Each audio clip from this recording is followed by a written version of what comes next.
चुन्नी मुन्नी की कहानियां।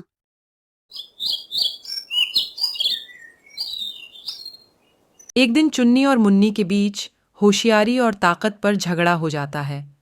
चुन्नी मुन्नी से कहती है कि मुन्नी चालाकी हमेशा हमारी मदद करती है, वह हमें किसी भी कठिनाई से बाहर निकाल सकती है।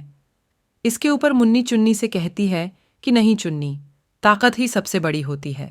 ताकत से हम किसी भी कठिनाई को पार कर सकते हैं। और वह और झगड़ा करने लगती है। तभी चुन्नी मुन्नी से कहती है कि चलो मुन्नी, हम माँ से जाकर उनसे ही पूछते हैं कि होशियारी बड़ी होती है कि ताकत। और फिर वे दोनों अपनी माँ के पास जाती हैं। चुन्नी अपनी माँ से पूछती है कि माँ, होशियारी बड़ी होती है कि ताकत। इसके ऊपर माँ उनसे कहती है कि सुनो चुन्नी मुन्नी, मैं तुम्हें एक कहानी सुनाती हूँ जिससे तुम्हें समझ में आ जाएगा कि ताकत बड़ी है या फिर होशियारी। और फिर वह चुन्नी मुन्नी को कहानी सुनाने लगती है। एक बार की बात है, वायु और सूर्य बहुत अच्छे दोस्त थे। दोनों ही बड़े मजे से और ईमानदारी से अपना काम करते थे।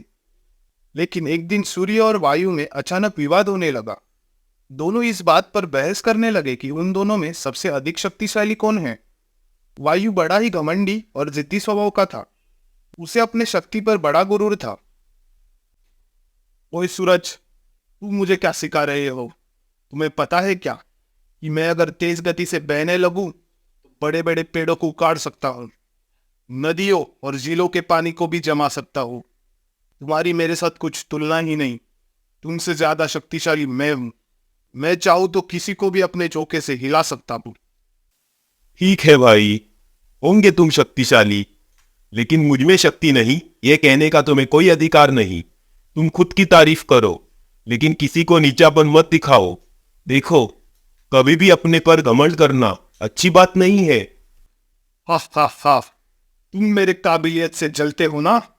जिसके पास शक्ति है वो अपनी तारीफ तो करेगा ही ना। अब तुम्हारे पास शक्ति नहीं तो मैं क्या करूं? अपनी कमजोरता छुपाने के लिए मुझे ज्ञान मत सिखाओ। लंगूर क्या जाने अंगूर का स्वाद। हा हा हा। ऐसी घमंड भरी बातें मत करो भाई।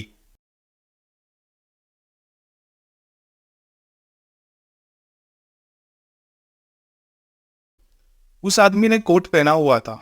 उसे देखकर सूर्य के मन में एक योजना आई। उसने हवा से कहा,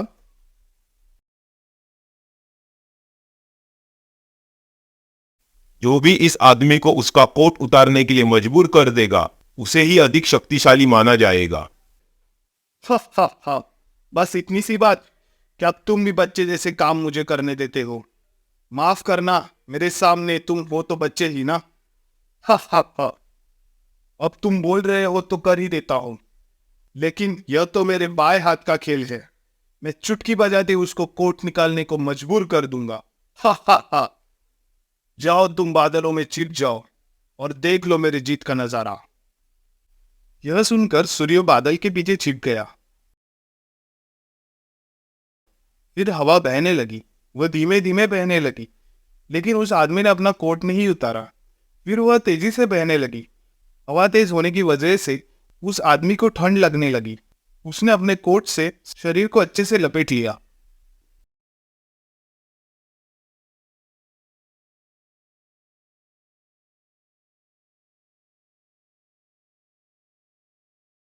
रुको, अब मैं प्रयास करता हूं।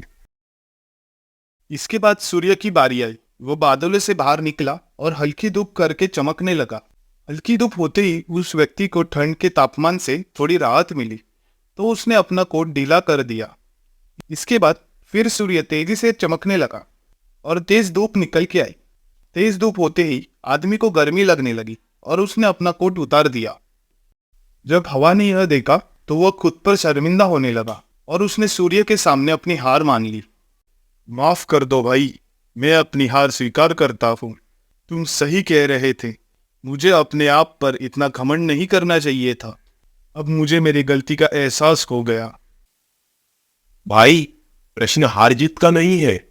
मुझे तुमको हराकर कोई प्रसन्नता नहीं हुई है, लेकिन तुम्हें तुम्हारी भूल समझ में आ गई, इससे मैं अधिक आनंदित हूं। कोई भी शक्तिशाली या कमजोर नहीं होते, सभी अपनी जगह पर शक्तिशाली ही होते हैं।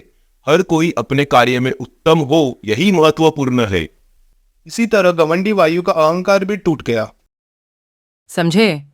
चुन्नी मुन्नी बेटा, इस कहानी ने हमें यह सिखाया कि होशियारी और ताकत दोनों ही अपनी अपनी जगह बहुत महत्वपूर्ण हैं। इसलिए हमें दोनों का भी सम्मान करना चाहिए। हमें किसी को भी अपने से छोटा समझने की भूल नहीं करनी चाहिए, क्योंकि हर कोई अपनी जगह पर महत्वपूर्ण है।